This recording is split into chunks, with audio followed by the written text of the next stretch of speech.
Yes, I did make that animation. Anyways, so what are dragons? You assume they're giant flying beasts of the sky, right? Wrong!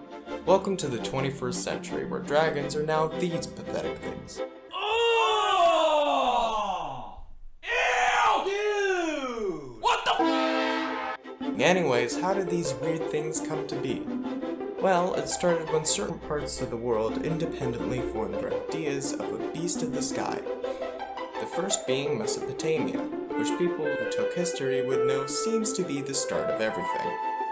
Next would be the people of Asia, who thought of dragons before 2000 BC, or which would be sometime between 0 and 637 years after they started their calendars.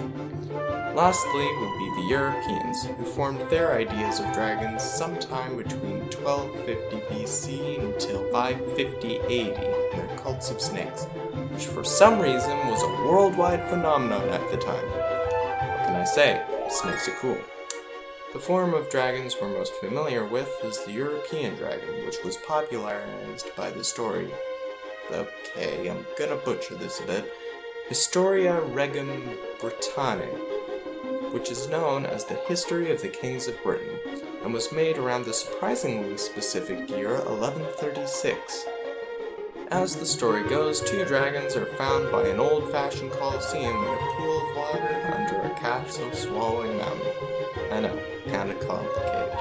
After the pool of water was drained, the dragons started fighting.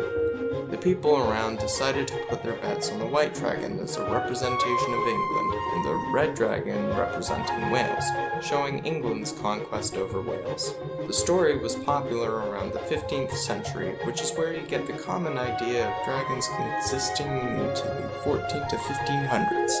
Now that we know where they came to be, let's fast forward a bit, just a small 580 to 680 years to the guy who made these things pop into existence.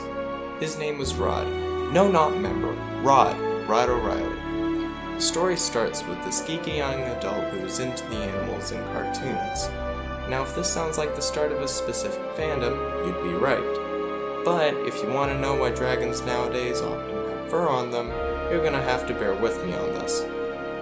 So, Rod went to LostCon and found this artist who drew these pine martens with bug antennae. Rod asked who made it and eventually became good friends. After a while, they decided to start having room parties at the local hotel. Come to think of it, they weren't really having parties, it was more writing comics. After a while, they made their own comic, which was so popular that many others in the community did the same. And finally, we come to these, each made by people in the community he fostered. And these are the artists' names. Back to the point here, that's the history of dragons, and how this dude made a ridiculously popular community destroy the usual conventions of dragons. Here's the links to the source material, and now over to present day me who's likely stressed out of his mind for trivia. If that's the time that it is, I don't know. I'm making this script before I even know what's going on after this, so yeah, I don't know.